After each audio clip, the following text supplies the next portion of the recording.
नमस्कार. माझं नाव डॉक्टर दीप्ती सिधये. 16 मे रोजी आंतरराष्ट्रीय प्रकाश दिन साजरा करण्यात आला.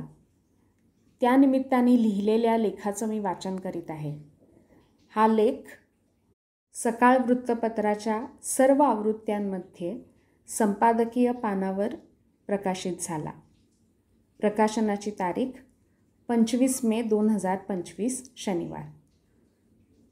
लेखाचं शीर्षक आहे लख लख चंदेरी तेजाची न्यारी दुनिया.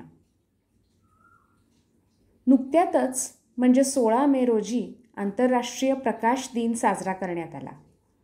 16 मे 1960 रोजी भौतिकशास्त्रज्ञ थिओडोर मायमन यांनी ह्युजेस रिसर्च लॅबोरेटरीजमध्ये रुबी रॉडचा वापर करून लाल रंगाचा प्रकाश उत्सर्जित करणारा एक लेझर तयार केला.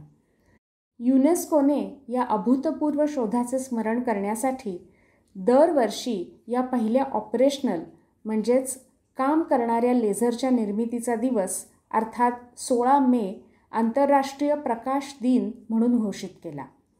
यामागचा हेतू विज्ञान, तंत्रज्ञान, शिक्षण आणि संस्कृती यासारख्या विविध क्षेत्रात प्रकाश विज्ञान, प्रकाश आधारित तंत्रज्ञान यांबद्दल जागरूकता निर्माण करणे असा आहे. त्याला अनुसरून या लेखात प्रकाश तंत्रज्ञानाविषयी आणि त्यासाठी आधारभूत असलेल्या प्रकाशाच्या काही गुणधर्मांविषयी जाणून घेऊया.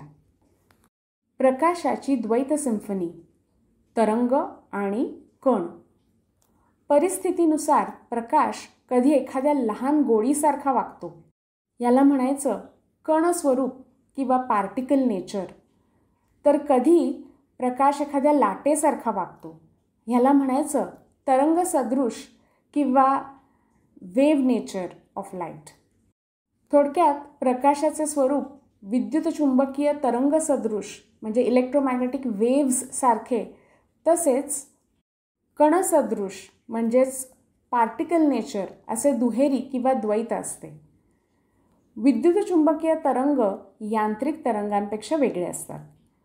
ध्वनिलहरींसारख्या यांत्रिक तरंगांना प्रवास करण्यासाठी माध्यम आवश्यक असते. एखाद्या वाद्याची तार छेडल्यावर कंपनामुळे निर्माण झालेले तरंग हवेतील रेणूंमार्फत आपल्या कानांपर्यंत पोहोचतात.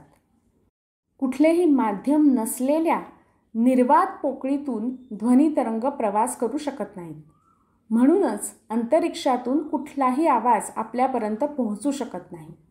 पण याउलट अंतरिक्षातून सूर्यप्रकाश आपल्यापर्यंत सहज पोहोचतो, कारण प्रकाशासारख्या विद्युत चुंबकीय तरंगांच्या प्रसारणासाठी माध्यमाची गरज नसते.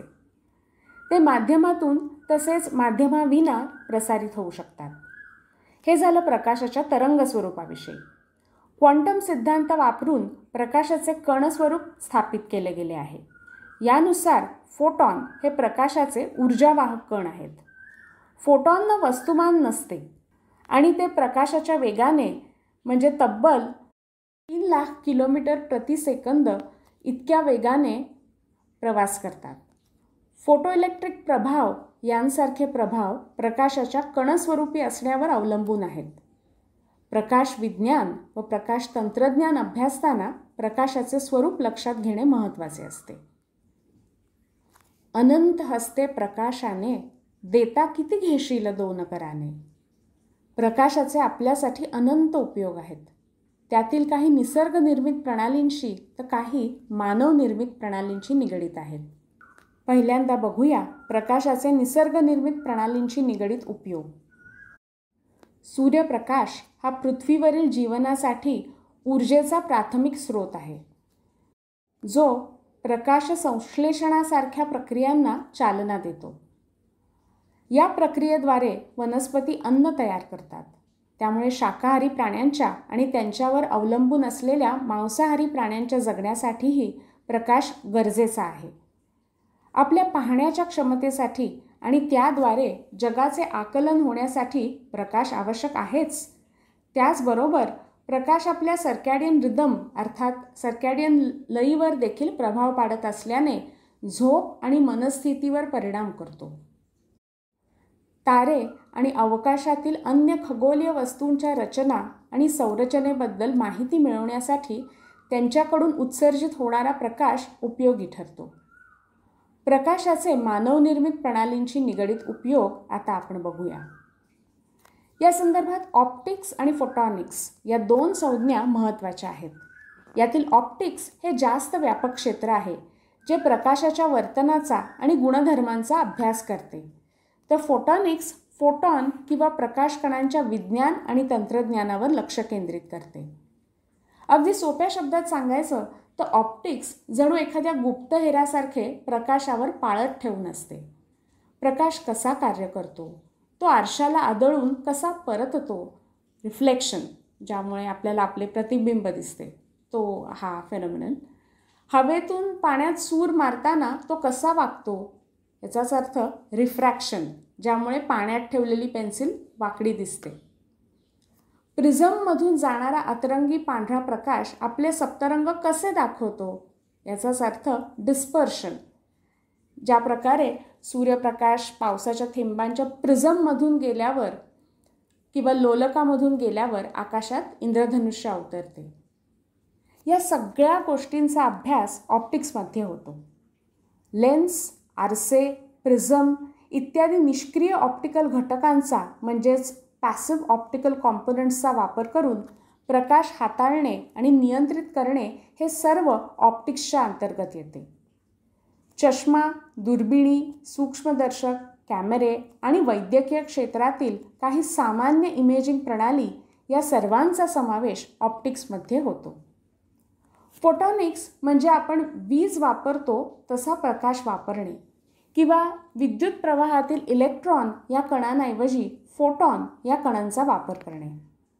ज्याप्रमाणे बल्ब लावण्यासाठी विजेचा वापर करता येतो, तसेच आपल्या फोनवरील स्क्रीन उजळवणे किंवा लांब अंतरावर संदेश किंवा डेटा पाठवणे अशा काही गोष्टींसाठी प्रकाशाचा वापर करता येतो.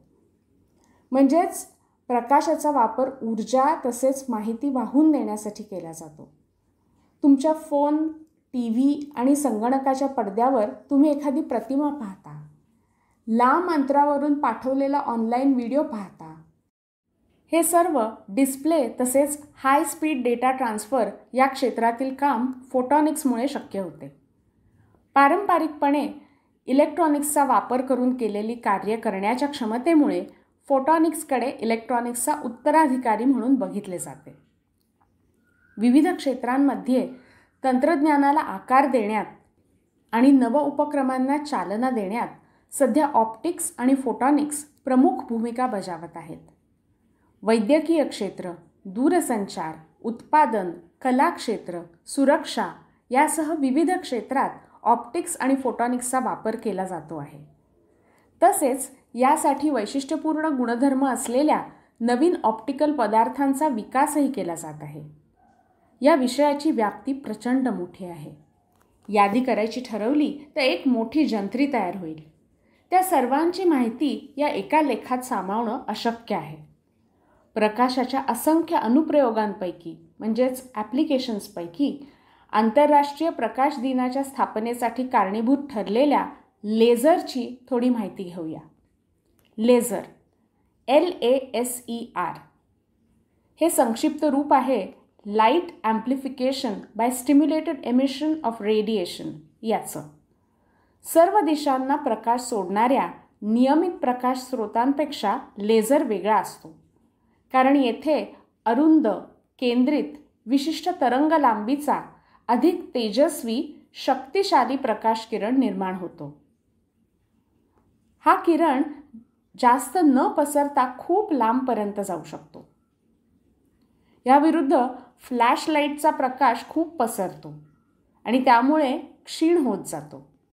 न पसरता लांबपर्यंत जाऊ शकल्याने अत्यंत उच्च ऊर्जा घनता असलेले हे शक्तिशाली लेझर शस्त्रक्रिया करण्यासाठी, हिरे, जाड धातू यासारख्या खूप कठीण गोष्टी कापण्यासाठी किंवा खोदण्यासाठी इत्यादी वापरता येतात. लेझरचा वापर ऑप्टिकल फायबर नावाच्या विशेष तारांद्वारे माहिती पाठवण्यासाठीही केला जातो. आपल्या दैनंदिन आयुष्यात आपण लेझर प्रिंटर, लेझर स्कॅनर यांचा वापर करतच असतो.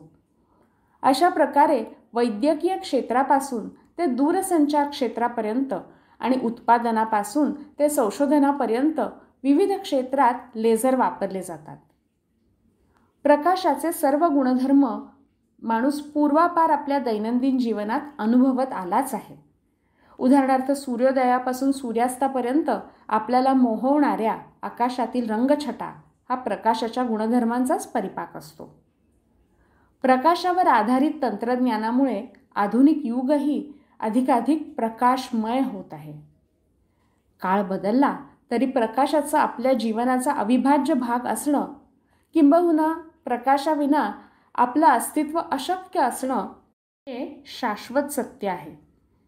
त्यामुळे ही लखलख तेजाची न्यारी दुनिया अनुभवताना या आपल्याला आपसूक लाभलेल्या प्रकाशाविषयी कृतज्ञ राहूया. धन्यवाद. आत्ता आपण ऐकलात आंतरराष्ट्रीय प्रकाश दिनानिमित्त लिहिलेला लखलख चंदेरी तेजाची न्यारी दुनिया हा लेख, जो सकाळच्या सर्व आवृत्त्यांमध्ये संपादकीय पानांवर प्रकाशित झाला. या लेखाचं लेखन आणि अभिवाचन डॉक्टर दीप्ती सिधये. धन्यवाद.